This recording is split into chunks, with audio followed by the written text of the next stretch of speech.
Les médias font état de l'arrestation de Xavier Dupont de Ligonnès.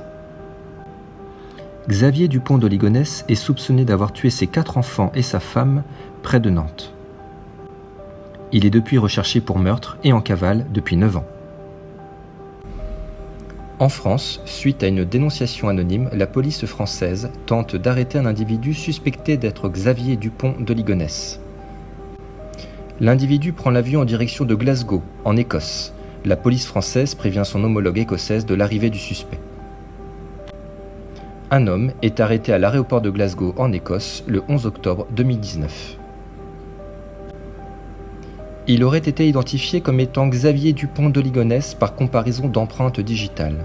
En France, le procureur de Nantes, Pierre Sénès, appelle à la prudence. Les vérifications sont en cours.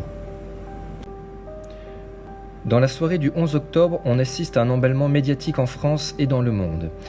Le Parisien titre notamment « Arrêté ». Ce n'est que le 12 octobre, soit le lendemain de l'arrestation, que des tests ADN invalident l'identification faite la veille. L'ensemble des médias rectifie leurs propos. Ici, une capture du Parisien précisant la nature de l'erreur commise.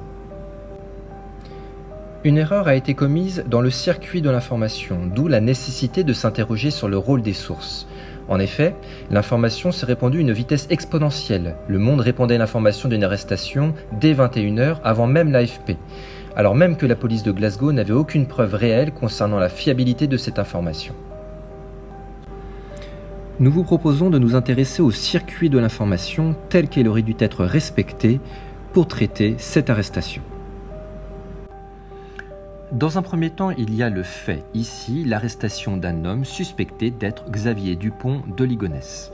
Cela lance une alerte. Le journaliste est alors informé par différentes sources, dans le cadre présent la police de Glasgow, mais aussi la police française. Vient le temps de la vérification.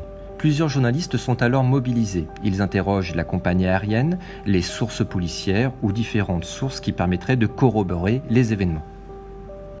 S'ensuit une phase de rédaction, le journaliste écrit son article, les éditeurs relisent, le corrigent, le légendent éventuellement avec des photos. Intervient enfin la phase de publication. Quand l'information est recoupée, elle est publiée. Elle est effectuée sous la forme d'un flash, d'une alerte ou d'une dépêche selon l'importance de l'information.